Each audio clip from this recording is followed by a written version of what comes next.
What's going on today, guys? My name is Kyle, and I'll be reviewing the film The Game, which I just saw last night, and I've been anxiously waiting to talk about it with you guys. This movie is directed, of course, by David Fincher, who's made great films like The Social Network, but in between Seven and Fight Club, he directed the film The Game, and this movie stars Michael Douglas as really a jerk. He's a man who inherited his money from his family, and is just living a very lonely life because he's very self-centered. He only cares about himself. He works in finance. He basically takes money from one area and moves it to the other. He's the kind of guy who's got a ton of lawyers, he's got a housekeeper, and he really only sticks to himself because he doesn't think anyone is really worth his time. But he does have a brother who acts like a very immature kid, played fantastically by Sean Penn, who gives him a special present on his birthday, and that is a card to a company called CRS, or Consumer Recreation Services. By going to this company, he soon learns that what it is technically a game. It's basically a live-action role-playing game with him playing this pivotal part. There's going to be tons of action sequences and sequences where he'll be running for his life,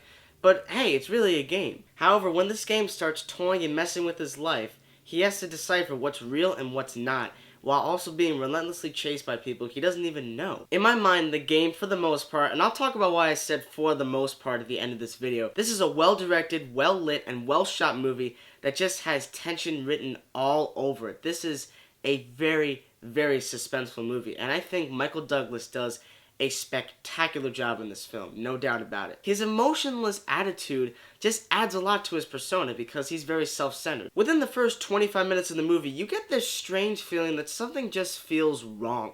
Something feels very off. Something feels weird. I had no idea where this movie was going, and that was amazing. I love being able to sit down in front of a movie and not know a single thing about it because I didn't even watch the trailers.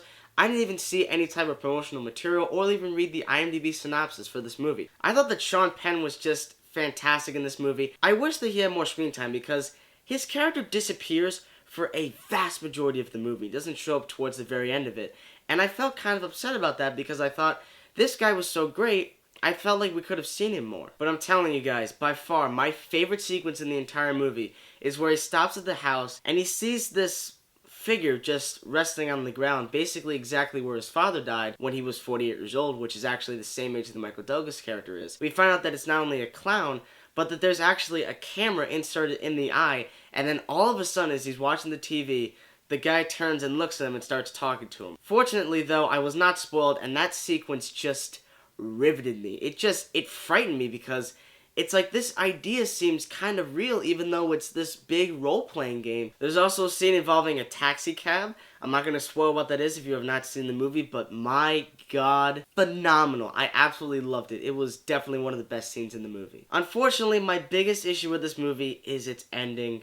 Guys, I know I've heard a lot of people talk about the ending, and I know a lot of people really like it. I just could not get into the ending. I did not like it at all. I felt like I was so cheated out of this movie, guys. You have no idea. I love the fact that you felt like this was actually real, that a lot of the stuff was really happening to him because, in my opinion, it really was. This is one of those movies where it's such a mystery that it's just building and building and building up to this major climax, and the climax just feels kind of like meh. Guys, one of my favorite movies of all time is Memento. I hope you guys know that. I love this movie so much. This is one of those movies where it's very confusing and it's very mysterious. But it's one of those films where when you go back and watch it, all the sequences of events feel like, okay, you understand them. They're not really confusing.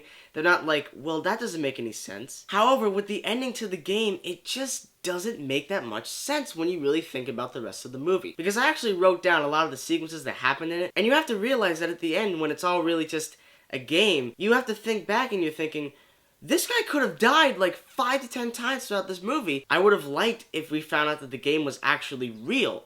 That would have been interesting. It would have been a really cool twist. Unfortunately, though, that's not the way it went. Guys, up until that last 10 minutes, I absolutely fell in love with the game. I think it is an excellent movie. It's definitely worth your time if you have not seen it, and I do think it is a very underrated movie, despite the fact that I'm not really a fan of the ending at all. Guys, I'm going to give the movie The Game an A-. So what do you guys think about the film The Game? I'd love to hear those comments, so send them in the comment section below. And guys, thank you so much for watching my reviews. As always, I appreciate all your love and support. Thank you guys so much for watching, and stay tuned.